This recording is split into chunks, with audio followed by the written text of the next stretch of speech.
Time now to answer some of your medical questions this midday, and joining us as he does every Wednesday to answer some of those questions is News Channel 5's medical specialist, Dr. David Soria. He is the Chief of Emergency Medicine at Wellington Regional Medical Center. Thanks for stopping by today. You're welcome. Some good questions this week. The first one's been in the news a lot. We've been hearing about many more cases of bed bugs recently. Are they worse than mosquito bites? Yeah, I think all that talk about lice last week must get people thinking about bugs. They actually are becoming more common. What they are just little tiny parasites, brown, oval. They don't fly. A lot of people think they fly. And they cause bites during the night. They hang out in bedding. Sometimes in the sheets, sometimes in the box springs. They're very difficult to get rid of because they can hang out in the cracks of the furniture for months at a time without feeding. Now, the difference, though, between them and mosquitoes is that they'll cause a bite. It'll be a flare-up. It'll itch. But they are not known to be vectors of infection, unlike mosquitoes. So when you get those, okay, not a big deal. Maybe use some cream, some Benadryl, and they'll go away. That's the important thing to know. And how do you get rid of them? Well, it's very difficult. You need to use a pest control expert, without a doubt. Okay, all right. Our second question for you today, is there any truth to the saying that brain foods help your memory as you get older? Well, let's see if I ate mine this morning. They're becoming much more popular. They are, actually, there have been some studies that have actually shown that there are certain foods that help the cognitive function of the brain.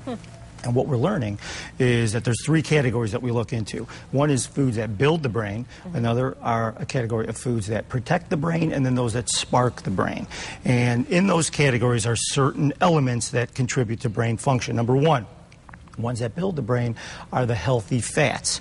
The neurons of the brain are made up of healthy fats. Omega-3s, well known to help repair neurons. Protecting the brain, antioxidants.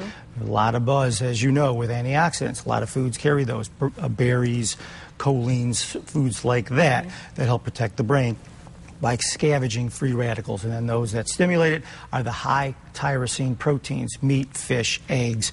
Very good to help spark those signals that go from neuron to neuron. All right, and we're seeing those on a lot of foods lately, those buzzwords. You bet. And if you want to know more about that, go to WPTV.com, go to the health page, and email me directly, and I'll answer those questions. Okay, all right. We've got just about a minute left for our third and final question for you today. What is the best way to treat a pain in the neck that comes from a strain? Not the other kind of a pain in the neck. Right. Very easy to confuse. Clearly, if you know it's a strain, then I'll talk about that in a second. However, first, what I want to make sure you do is you come see us in the ER if that pain comes on severe and there isn't really a reason for it. If it's associated with a severe headache, if it's associated with chest pain, shortness of breath, or numbness or weakness of the arm, then I want you to seek help immediately, because that most likely is not going to be a strain. Now, once you know it is a strain, and you've had it for a while, and it hurts when you move, then the treatment is pretty simple. However, it takes a long time. Number one, rest it for about a week.